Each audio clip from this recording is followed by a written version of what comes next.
Hey GED students, I had a user on YouTube who had a question on the graphing lines with the slope-intercept video.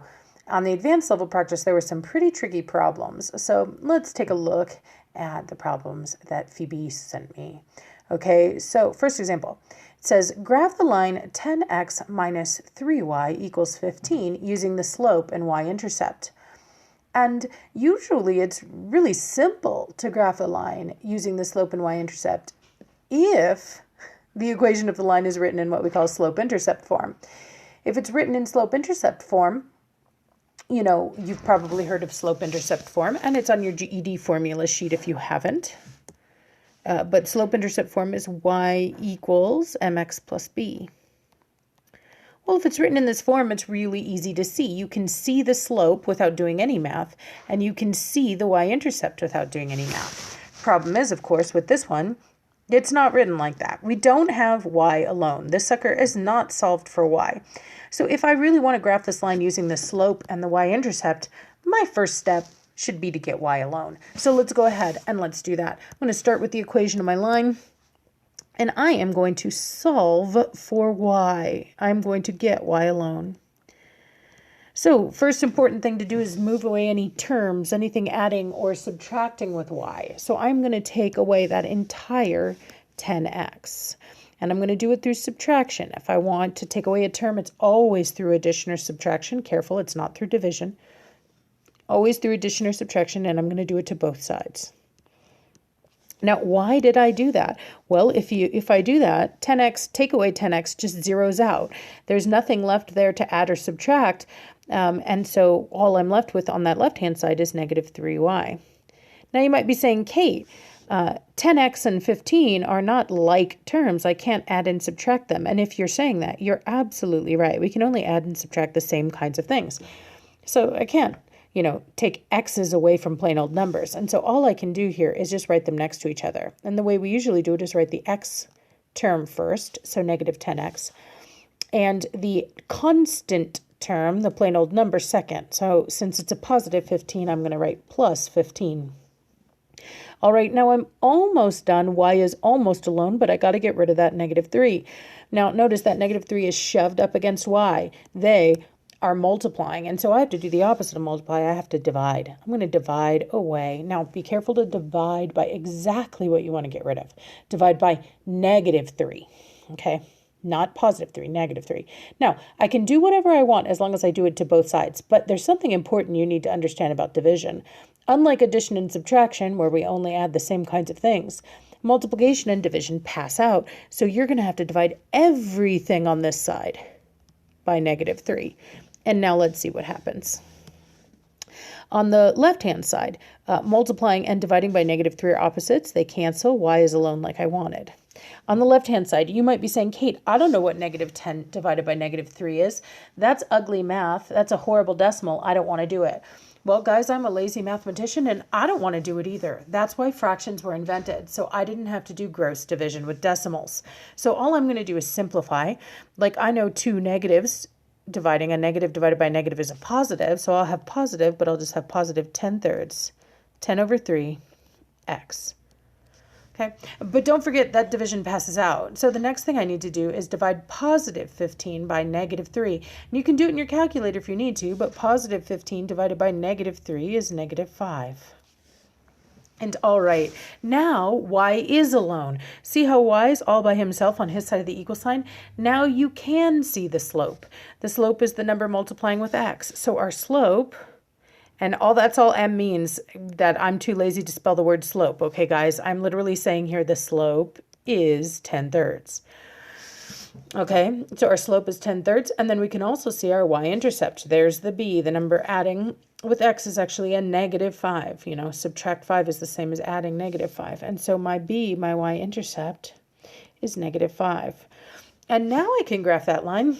Super easy. Remember to start with your b.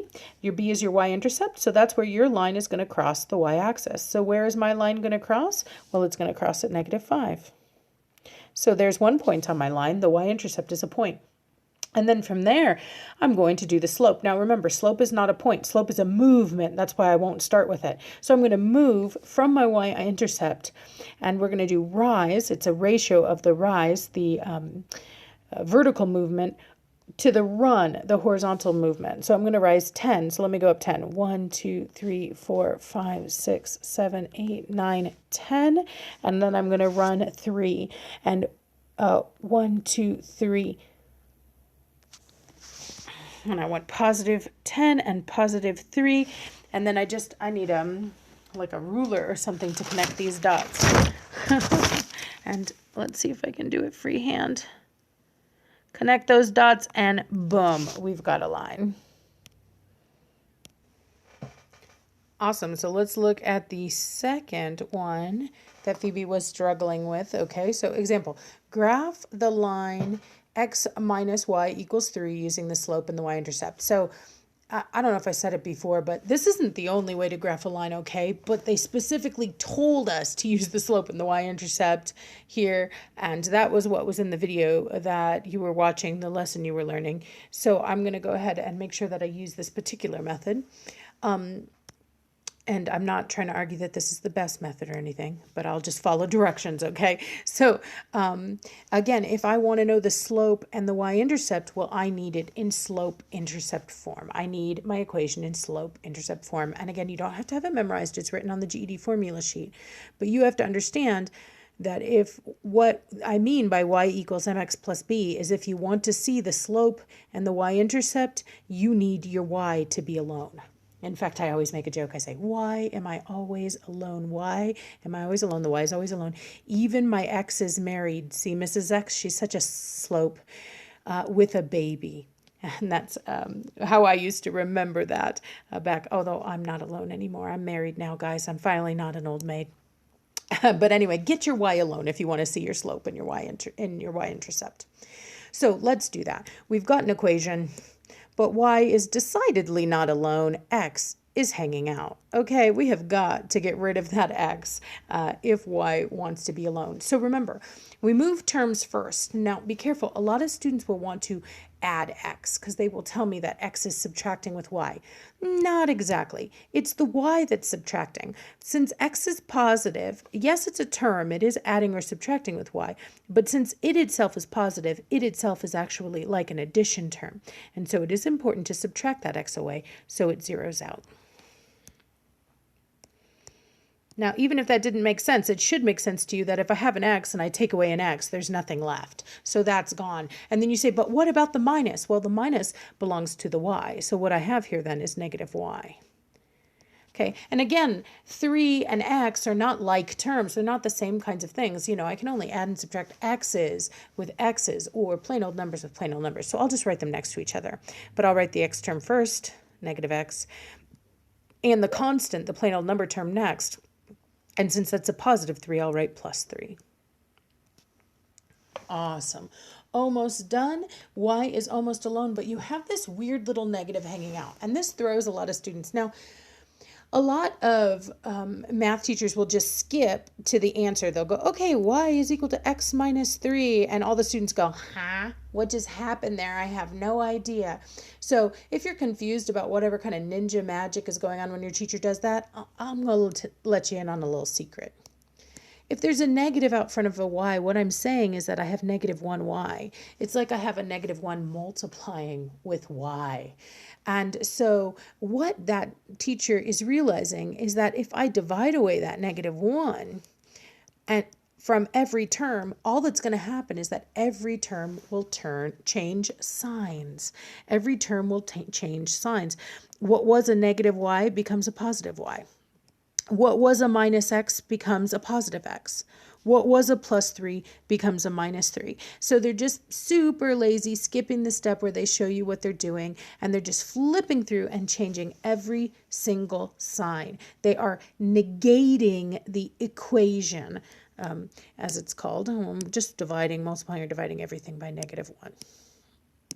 All right, so now I have it in slope-intercept form. Y is alone, so I can see my m, and I can see my B, or at least I'm supposed to be able to see my M, but there's no number in front of X. What number, what coefficient does X have if you don't see a number? Well, mathematicians are so super lazy. We never bother to count to 1. We're like, hello, if I just draw an X on the page, you should know that's just one X. And so if you're ever wondering what number is in front, just slip a 1 in there. So then my slope here, my slope is 1. Now remember that with slope, I want it to be rise over run. So you want it to look like a fraction. So one of the nice things is you can make any number look like a fraction by putting it over 1. Just like how 1 does nothing when you multiply, 1 does nothing when you divide either. And so my slope here is 1, or 1 over 1. And then of course my B is -3. Now, just like we said before, we'll start with our B. So I'm going to go to -3 on the y-axis since it's a y-intercept. And that's the first point. And then M, like I said, is a movement. The slope is a movement. So I'm going to rise 1, and run 1. And there's a point on my line. And I could keep doing that. Rise 1, run 1, rise 1, run 1. But you really only need 2 points to make a line. So go ahead, connect those dots. And there you go. We've graphed that line.